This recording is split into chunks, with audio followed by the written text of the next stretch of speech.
Hi, and welcome to another episode of Hot Takes with me, the Silver Fox. And here we have an example of a united Scotland. Well, almost. You have the official government in Scotland. This is the Greens, of course. They are the ones that are completely ruling everything. And then you have the people in Scotland that sort of nod through and try to, make sure that everything the Greens say happens. And that, of course, is the SNP. They are the lackeys. They are the lickspittles to the Greens. They should be the party of government, of course, they being the majority, but they seem beholden to these very weird people in the Greens. And so it's a Green government. And this government has said that you will not have any furtherance of exploration of the oil and gas fields in the North Sea. Because obviously with these high energy prices, the last thing you want to do is make them, cheaper and make energy more affordable and stop people freezing to death or at least going bankrupt, and watching industry collapse because it can't afford the energy costs. That's the last thing you want to do. What you want to do is make sure that happens. You don't want cheap energy. You don't want to utilise your resources to the fullest. No. You want to close it all up and end the Scottish oil industry, putting thousands and thousands of people out of jobs, making many, many families impoverished and miserable. That's the job of the Greens. And of course the SNP are nodding, sagely and wisely and trying to look like they understand what's going on. They don't. Then into this, you have the Scottish Labour Party. And they are saying, oh yes, that's a very wise idea. Let's end all these very lucrative, high-paid jobs that filter down into a massive economy. The Labour Party, the party supposedly of the workers, is proposing to destroy industry. Nice. And of course Sir Keir Starmer says, oh yes, we, as I live down in the south in my little bubble, we have no understanding of what goes on up in Aberdeen. So we want to destroy the gas and oil and gas industry as well. They haven't got a clue. And so along comes an SNP MSP. And she says, no. She says, no. We've got to turn this around. We've got to explore the North Sea. We've got to keep Scotland open for business. And we've certainly got to keep all these very highly paid and high tax paying jobs. I never thought I'd live to see the day when an SNP came out with something sensible and was aimed at not harming the people of Scotland.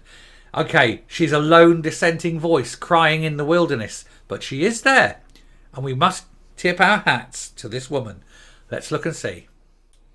Right, so this SNP minister is Gillian Martin.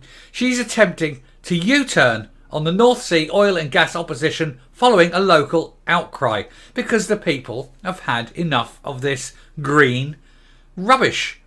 The Scottish Government's Energy Minister attacked Sir Keir Starmer and Labour for their position on drilling in the North Sea, despite the SNP also proposing the same strategy. So it's the Greens, it's Labour, it's the SNP. They're all united in destroying Scotland's oil and gas industry.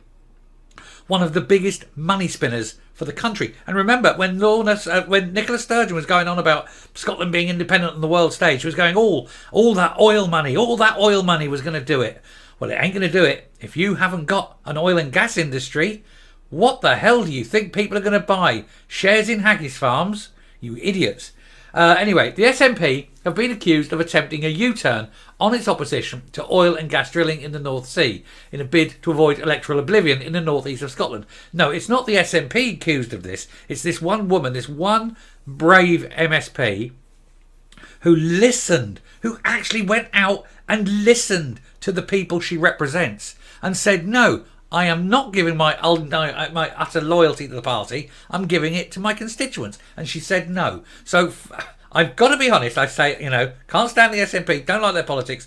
But this woman, I do salute her. And I think that if she's got the balls to stand up and do this, she's showing far more than Humza Yousaf ever has.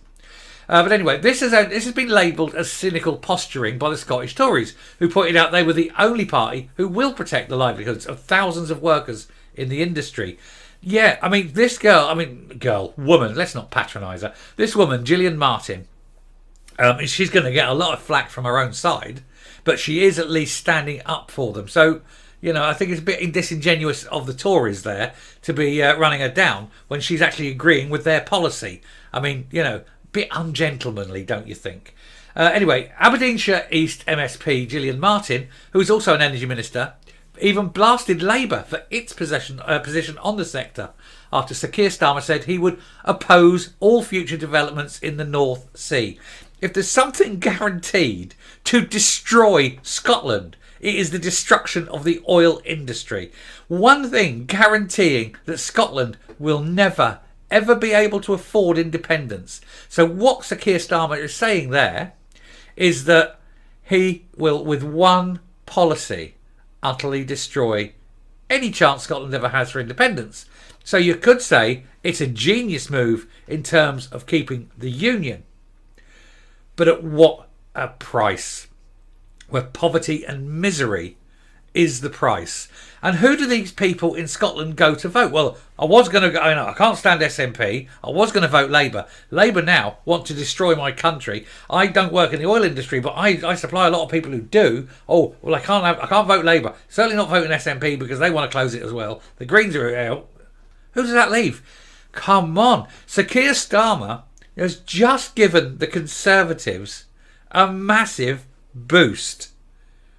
It is unthinkable, isn't it, that Sir Keir Starmer would sit there and actually, what's the word I'm looking for, introduce policies that would be specifically designed to ensure a Tory vote, because there's nothing else for it. Tories are the only ones, and I'm not a Tory. I'm just saying, before anyone goes, oh, I'm bloody clear a Tory, I'm not a Tory. I'm just saying that Scots Tories now have just been given an open goal, and they need to run with the ball and kick and score a goal with this, because there's only the four real parties there, because you can't count the SNP. They're not much. Not the SNP, the Lib Dems. They're not much going to be doing much there. But you've got to say that all these parties are all going, oh, end the oil industry because we want to look virtuous. Meanwhile, look the people in the eye. Look their families in the eye. Look all these people and say to them, we want to take your jobs away. We want to destroy your future.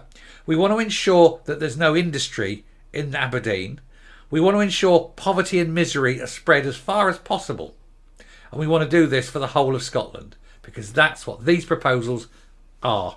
The oil industry in Scotland is one of the biggest industries you have, and they want to destroy it.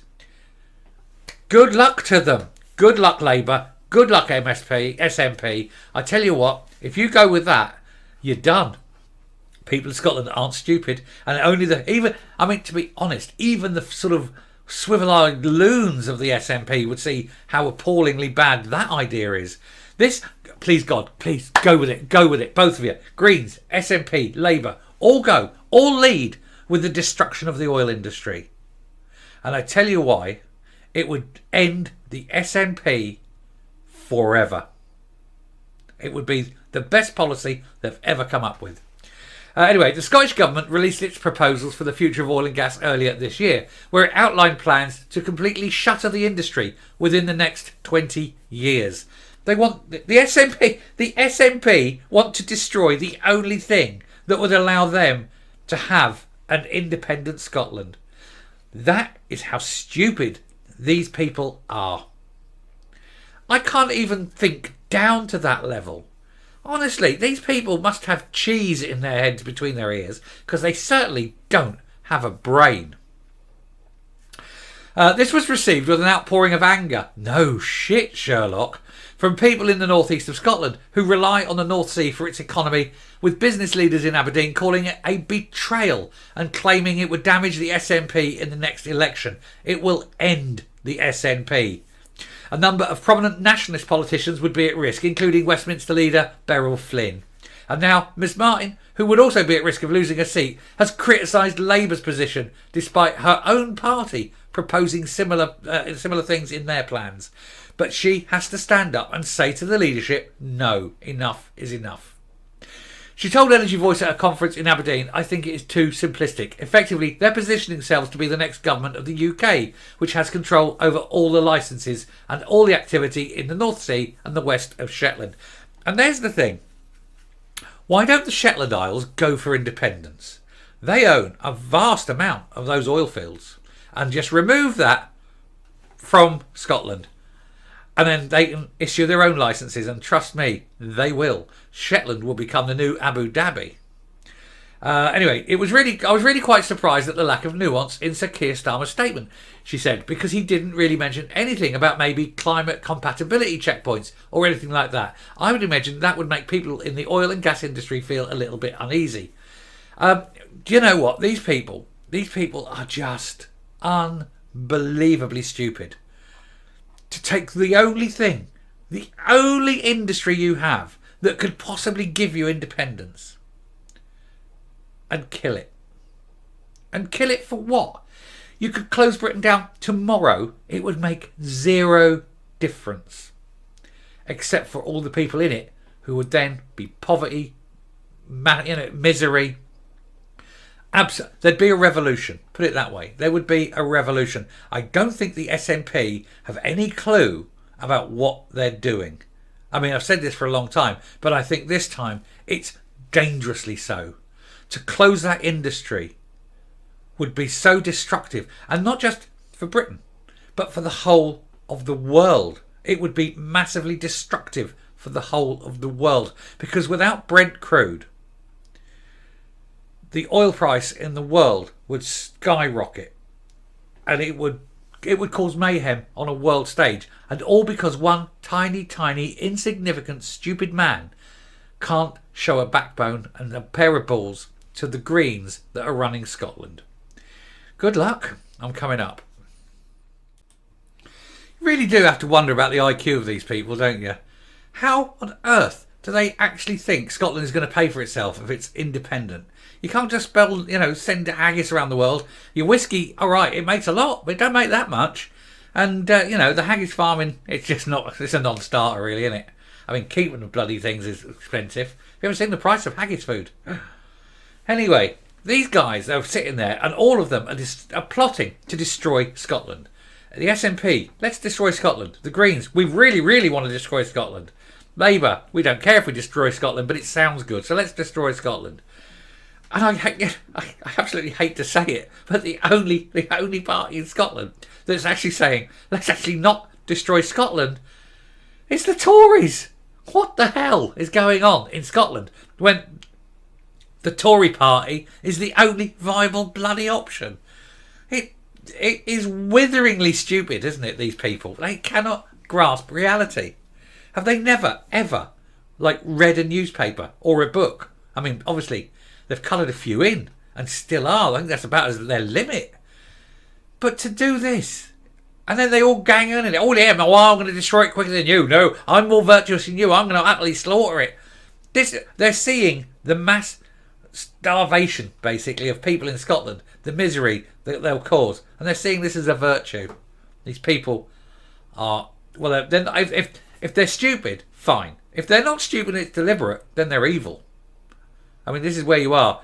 Are these people utterly stupid, in which case vote them out, or are they utterly evil, in which case vote them out? Either way, they've got to go. Anyway, I shall leave that there. Thank you very much for watching.